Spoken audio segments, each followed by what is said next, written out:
Very good evening friends Gupta ji की पाठशाला YouTube channel में आप सभी का स्वागत है। फ्रेंड्स, सबसे पहले तो आप सभी को गणतंत्र दिवस की बहुत सारी शुभकामनाएं। फ्रेंड्स, आज 26 जनवरी 2025 को हम लोग डेली न्यूज़ एनालिसिस के तहत तीन इंपॉर्टेंट टॉपिक्स को देखेंगे। पहला टॉपिक है मार्बर्ग वायरस, दूसरा है भूजल की समस्या, तीसरा है एमएसपी को लागू करने के लिए अभी परिचर्चा तेजी से चल रही है। ठीक है, अब देखिए मार्बर्ग वायरस को पहला टॉपिक्स लेने का कारण क्या था कि अभी हाल फिलहाल में कई वायरस को हमने 4-5 सालों में देखा है जो काफ़ी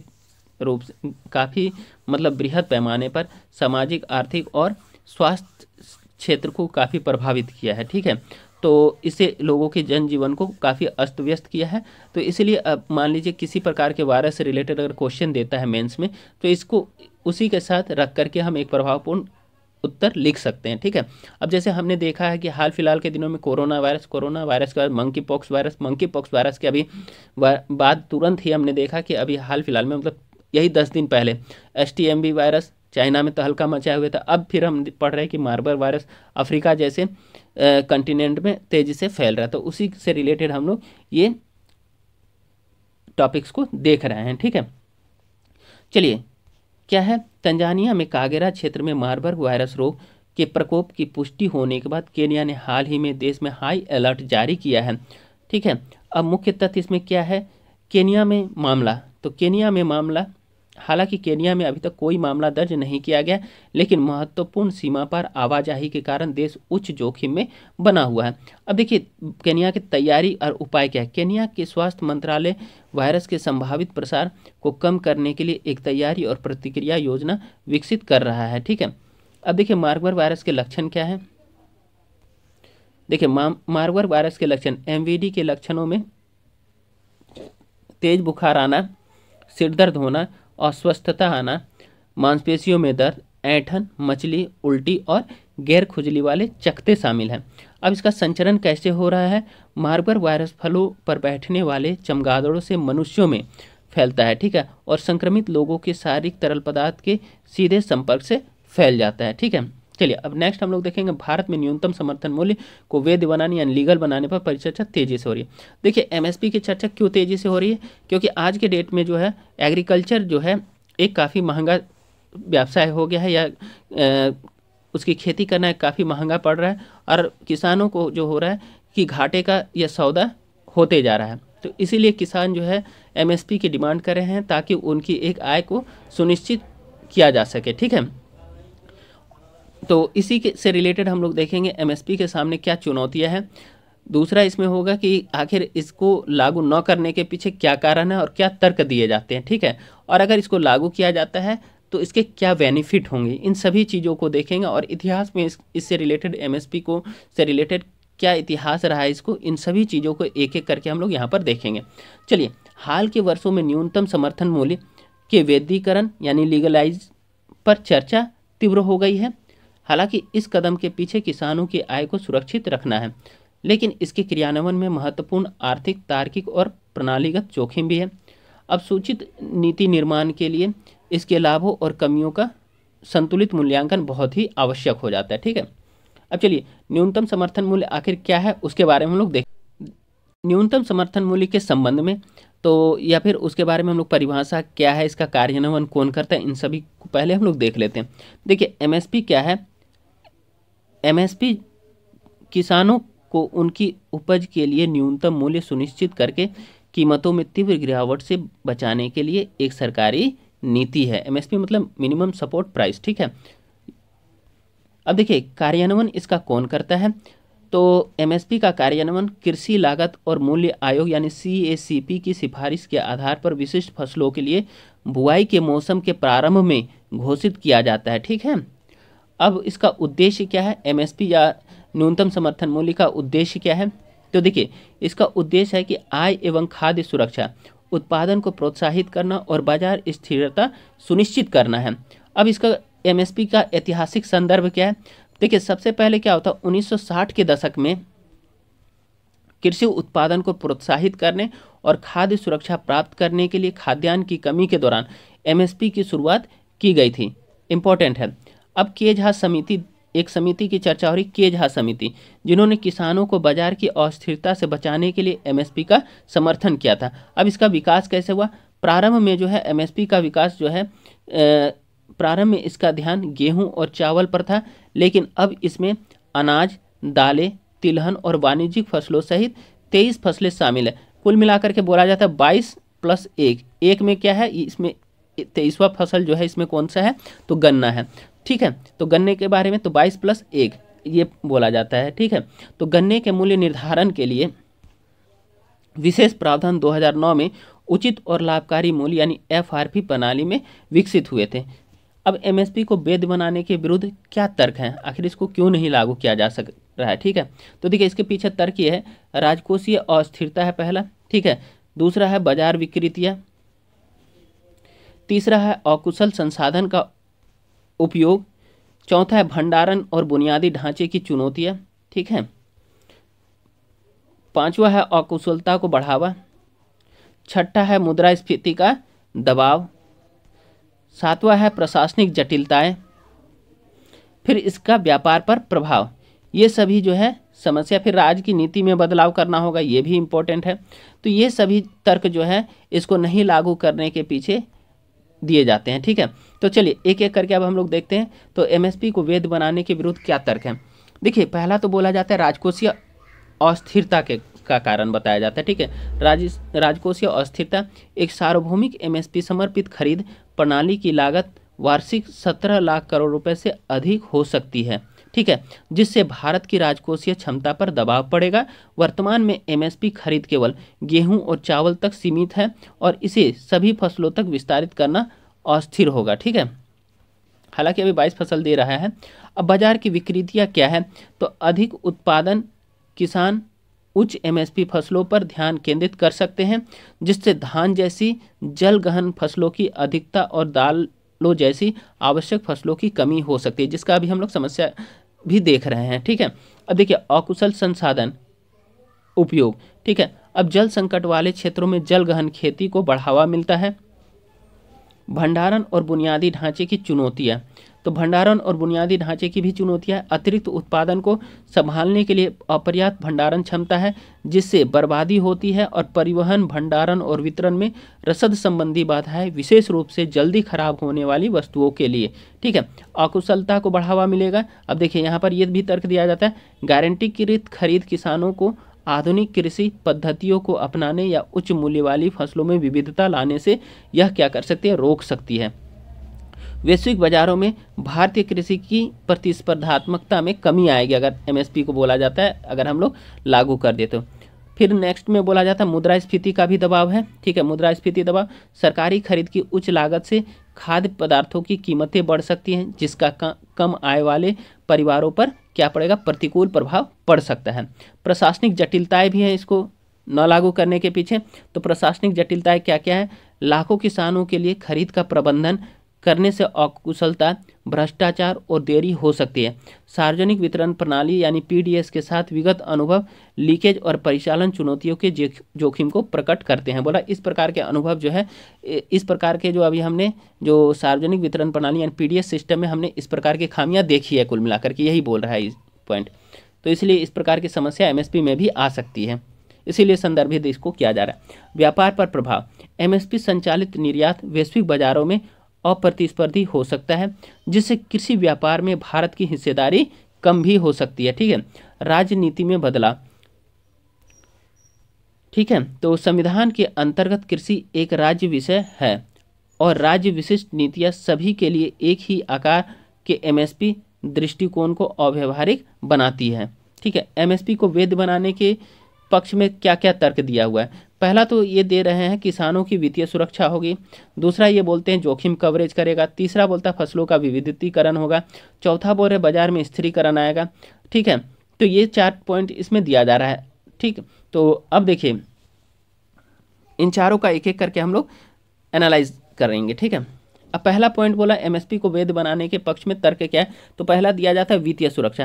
पूरा किसानों के लिए स्थिर आय सुनिश्चित करता है, उन्हें बाजार की अस्थिरता से बचाता है। ठीक है, एमएसपी क्या करता है, किसानों के लिए स्थिर आय सुनिश्चित करता है और उन्हें बाजार की अस्थिरता से बचाता है। ठीक है, अब जोखिम को भी कवरेज करेगा। ठीक है, जोखिम कवरेज, जलवायु परिवर्तन, कीटों के हमले और फसल रोगों जैसे जोखिमों के विरुद्ध सुरक्षा जाल प्रदान करता है। फसल का विविधीकरण नेक्स्ट टॉप इसमें है पॉइंट है। दालों और बाजरा जैसी कम जल की खपत वाली फसलों को एमएसपी के अंतर्गत सम्मिलित करने से सतत कृषि पद्धतियों को बढ़ावा मिल सकता है।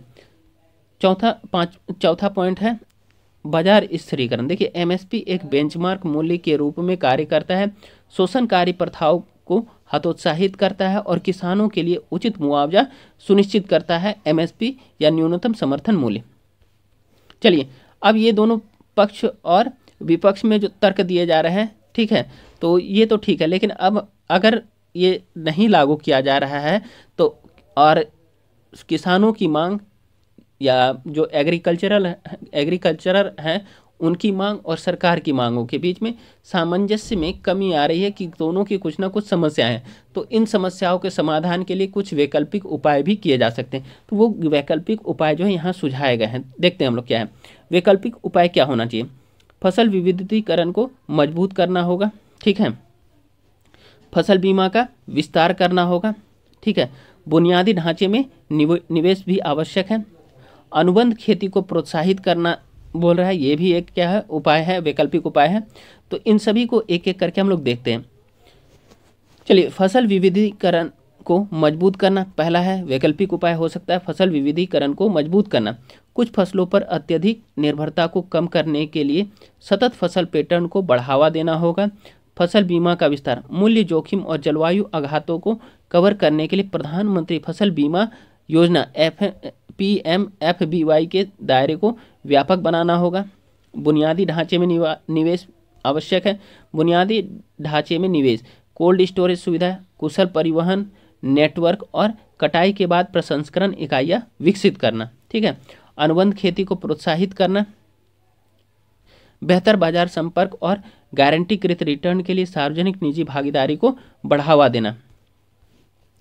कृषि प्रथाओं का आधुनिकीकरण, यह भी इम्पोर्टेंट है।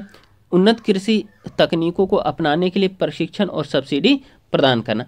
अब देखिए इसका निष्कर्ष हम लोग क्या कह सकते हैं। इसका निष्कर्ष यह है कि एमएसपी को वैध बनाने का उद्देश्य किसानों का कल्याण बढ़ाना है, लेकिन इसके संभावित आर्थिक और प्रणालीगत नतीजों को नज़रअंदाज नहीं किया जा सकता। बुनियादी ढांचे, विविधीकरण और बाजार दक्षता पर ध्यान केंद्रित करने वाली एक व्यापक सुधार रणनीति अधिक सतत दृष्टिकोण है, ठीक है। एमएसपी को वैध बनाने से अल्पकालिक राहत मिल सकती है, लेकिन कृषि और अर्थव्यवस्था के दीर्घकालीन विकास को हानि पहुंचती है, ठीक है। तो बोला ये अगर हम लोग एमएसपी तो लागू कर दे रहे हैं, इसको वैध बना देने से अभी तुरंत में तो राहत किसानों को मिल जाएगी, लेकिन दीर्घकाल के लिए ये समस्या का समाधान नहीं हो सकता है। इसीलिए क्या करना चाहिए, बुनियादी ढांचा हो गया, जैसे कि एमएसपी को तो लागू करना है तो ठीक है, वो अल्पकालिक है, लेकिन क्या है जैसे कि अब इसकी एक मतलब दीर्घकालीन उपाय खोजने के लिए बुनियादी ढांचे में निवेश करना होगा, अनुबंध खेती को प्रोत्साहित करना होगा, फसल बीमा विस्तार करना होगा, फसल विविधीकरण को मजबूत करना होगा। इन सभी कदमों के कारण क्या हो सकता है कि दीर्घकालीन जो किसानों की समस्या है उसको समाधान किया जा सकता है और किसानों को एक निश्चित आय मुहैया कराई जा सकती है। कुल मिलाकर के यही बोला गया है, ठीक है। चलिए अब भारत में हमने देखा है कि अभी हाल फिलहाल में भारत में भूजल का संकट है, तो इसका कारण क्या है, क्यों ये उत्पन्न हुआ है? तो पहला तो देखिए भारत में भूजल का संकट जो है ये पर्यावरण और प्रदूषण के तहत जो होता है साइंस टेक का एक बहुत ही इंपॉर्टेंट पार्ट हो जाता है। तो चलिए एक एक करके हम लोग देखते हैं। हाल ही में केंद्रीय जल शक्ति मंत्रालय ने हाल ही में केंद्रीय भूजल बोर्ड द्वारा तैयार वार्षिक भूजल गुणवत्ता रिपोर्ट 2024 जारी की है। यह व्यापक रिपोर्ट भारत के भूजल संसाधनों की स्थिति, उनकी गुणवत्ता, उपयोग की प्रवृत्ति और चुनौतियों पर प्रकाश डालती है। साथ ही सतत प्रबंधन प्रथाओं के तत्काल आवश्यकता पर भी क्या देती है, बल देती है। अब हम लोग देखेंगे भारत में भूजल की गुणवत्ता से संबंधित क्या है और सकारात्मक संकेत इसके क्या है और नकारात्मक संकेत क्या है। चलिए भारत में भूजल गुणवत्ता के सकारात्मक संकेत बोला 81% यानी 81% भूजल नमूने सिंचाई के लिए उपयुक्त है भारत में, ठीक है। उत्तर पूर्वी राज्यों में भूजल के लिए 100% नमूनों को कृषि के लिए उत्कृष्ट माना गया। वेरी वेरी इंपॉर्टेंट पॉइंट्स है, ठीक है। चलिए अब संदूषण या प्रदूषण की से संबंधित चिंताएं भी हैं। क्षेत्रों में नाइट्रेट, फ्लोराइड और आर्सेनिक द्वारा संदूषण दिखाई देता है जो स्वास्थ्य के लिए जोखिम उत्पन्न करता है। मौसमी रुझान क्या है? देखिए, मानसून के पश्चात के पुनर्भरण से कई क्षेत्रों में भूजल की गुणवत्ता में सुधार होता है। कृषि उपयुक्तता क्या है इसकी?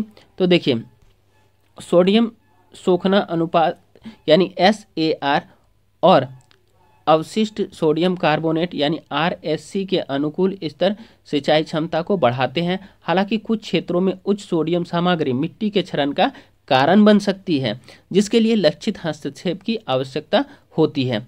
अब भूजल स्थिरता के लिए चुनौतियां क्या हैं? तो देखिए, भूजल की अत्यधिक निकासी पहला समस्या है, ठीक है, चुनौती है। भारत विश्व का सबसे बड़ा भूजल निष्कर्षक है, जो वैश्विक निकासी का कितना है? 25% है, ठीक है। इंपॉर्टेंट एकदम आंकड़ा, सटीक आंकड़ा लिख लीजिए कहीं पे, ठीक है। बोल रहा है अत्यधिक निकासी भारत में होती है, तो भारत विश्व का सबसे बड़ा भूजल निष्कर्षक है, जो वैश्विक निकासी का 25% है, ठीक है। 700 में से 256 जिलों को गंभीर या अत्यधिक दोहन वाले के रूप में वर्गीकृत किया गया है, ठीक है। कृषि पर निर्भरता, अस्थिर कृषि पद्धतियाँ भूजल की कमी में महत्वपूर्ण योगदान देती है। पारंपरिक फसलों के लिए अत्यधिक जल की आवश्यकता होती है, ठीक है। नेक्स्ट देखेंगे अनुमानित जल संकट। देखिए, अनुमानित जल संकट भी भारत के सामने एक चुनौती है। देखिए, भारत के भूजल की समस्या के समक्ष जो है अनुमानित जल संकट है, ठीक है। क्या बोल रहा है? अब हम लोग इस पॉइंट के तहत देखेंगे 2030 तक 21 भारतीय शहरों के भूजल भंडार समाप्त होने की उम्मीद है, ठीक है। अब जलवायु परिवर्तन भी है, अनियमित मानसून, अप्रत्याशित वर्षा पैटर्न और जनसंख्या वृद्धि भूजल तनाव को बढ़ाती है। अब नीतिगत क्या है? नीतिगत कमियां क्या क्या है उनको भी हम लोग देखेंगे एक एक करके। कार्यान्वयन में अक्षमता और कठोर नियमों की कमी भूजल प्रबंधन में बाधा उत्पन्न करती है। संकट से निपटने के लिए सरकारी पहल क्या क्या अपनाई गई है? तो पहला देखिए, अटल भूजल योजना यानी ABY। अब भूजल की समस्या से निपटने के लिए सरकारी पहल क्या है? तो देखिए, अटल भूजल योजना यानी ABY 7 राज्यों के 80 जिलों में जल संकटग्रस्त ग्राम पंचायतों पर ध्यान केंद्रित करती है। अटल भूजल योजना समुदाय के नेतृत्व वाले जल प्रबंधन पर भी बल दिया जाता है इसके तहत, जिसमें सम्मिलित है जल बजट बनाना, वर्षा जल का संचय और जलभृत पुनर्भरण, फिर जल कुशल फसल पैटर्न को प्रोत्साहित करना। अब देखिए, वर्षा जल का संचयन भी इसका दूसरा उपाय है, ठीक है। तो हम लोग देख रहे हैं वर्षा जल का संचयन भी को भी सरकार जो है प्रोत्साहित कर रही है। देखिए क्या है, वर्षा जल संचयन में विभिन्न राज्य स्तरीय कार्यक्रमों और शहरी विनियमों के माध्यम से बढ़ावा दिया जा रहा है। कुछ उदाहरण यहाँ पर है, हम लोग देखेंगे। तमिलनाडु में छत के माध्यम से जल संग्रहण, गुजरात में बड़े पैमाने पर पुनर्भरण संरचनाएं इत्यादि जो है इस प्रकार के उदाहरण हैं। चलिए, जल शक्ति अभियान चलाया जा रहा है भारत में सरकार के द्वारा। तो जल शक्ति अभियान, वर्षा जल संचयन का 5वां चरण अभी चल रहा है। ग्रामीण और शहरी दोनों जिलों में वर्षा जल संचयन और जल संचरण संरक्षण को प्रोत्साहित करता है। सहभागी भूजल प्रबंधन यानी PGWM, ठीक है। सहभागी भूजल प्रबंधन भूजल की निगरानी एवं संरक्षण के लिए स्थानीय शासन, समुदायों और गैर सरकारी संगठनों के बीच सहयोग को यह प्रोत्साहित करता है। तकनीकी नवाचार भी आवश्यक हो जाता है इसके लिए, ठीक। चलिए, तकनीकी नवाचार में क्या है देखते हैं। भूजल उपलब्धता के मानचित्रण और पूर्वानुमान के लिए GIS, रिमोट सेंसिंग और आर्टिफिशियल इंटेलिजेंस को अपनाना, जल भृत्य मानचित्रण और संसाधन नियोजन के लिए इसरो के साथ साझेदारी, ठीक है। तो ये सभी इंपॉर्टेंट हो जाता है पॉइंट। अब देखिए, समुदाय नेतृत्व वाली सफलता की कुछ कहानियां भी हमारे सामने हैं। जो इस प्रकार की अगर समस्या हुई, भूजल की समस्या हुई, तो समुदाय आपस में मिलजुल करके इन समस्याओं को आपस में निपटे और इन चुनौतियों का उन्होंने सामना किया। तो पहला हम लोग देखते हैं, राजस्थान का एक उदाहरण है, ठीक है। पहला राजस्थान में तरुण भारत संघ जैसे गैर सरकारी संगठनों ने जोहड़ जैसी पारंपरिक जल संचयन तकनीकों के माध्यम से नदियों और जलभृतों को पुनर्जीवित किया है। अब देखिए, महाराष्ट्र जल फाउंडेशन का उदाहरण है हमारे सामने, ठीक है। गांवों को वाटरशेड प्रबंधन अपनाने के लिए प्रेरित किया, जिससे भूजल स्तर में उल्लेखनीय सुधार हुआ। तीसरा हम लोग देखेंगे, गुजरात का ज्योति ग्राम योजना कृषि और घरेलू उपयोग के लिए अलग अलग बिजली फीडर, जिससे भूजल के विवेकपूर्ण उपयोग को बढ़ावा मिला। अन्य महत्वपूर्ण कार्यक्रम भी हम लोग इसके तहत देखेंगे। प्रधानमंत्री कृषि सिंचाई योजना यानी PMKSY भी चलाया जा रहा है। जल उपयोग दक्षता, देखिए ये हम लोग कार्यक्रम देख रहे हैं सरकारी पहल के तहत, ठीक है। चलिए अब चलते हैं। PMKSY यानी प्रधानमंत्री कृषि सिंचाई योजना जल उपयोग दक्षता पर ध्यान केंद्रित करते हुए सिंचाई कवरेज का विस्तार करती है। इसमें प्रत्येक खेत को जल और वाटर शेड विकास जैसे घटक शामिल किए गए हैं, ठीक है। मिशन अमृत सरोवर सरकारी पहल है, ठीक है। तो देखिए वर्षा जल संचयन को बढ़ाने के लिए प्रति जिले 75 जल निकायों का निर्माण या पुनरुद्धार करने का लक्ष्य रखा गया है। फिर देखेंगे राष्ट्रीय जलभृत मानचित्रण यानी NAQUIM, इसमें क्या है कि 25 लाख वर्ग किलोमीटर से अधिक के लिए पूरा किया गया है यह, जो पुनर्भरण और संरक्षण योजना में सहायता करता है। अब है एक जल उपयोग दक्षता ब्यूरो यानी BWUE, सिंचाई, विद्युत उत्पादन और घरेलू जल आपूर्ति सहित सभी क्षेत्रों में बेहतर जल उपयोग दक्षता को यह बढ़ावा देता है। नेक्स्ट है यहाँ पर भूजल पुनरुद्धार के लिए क्या क्या सिफारिशें की गई है, उससे रिलेटेड हम लोग जो भी सिफारिश की गई है उसको देखेंगे, ठीक है।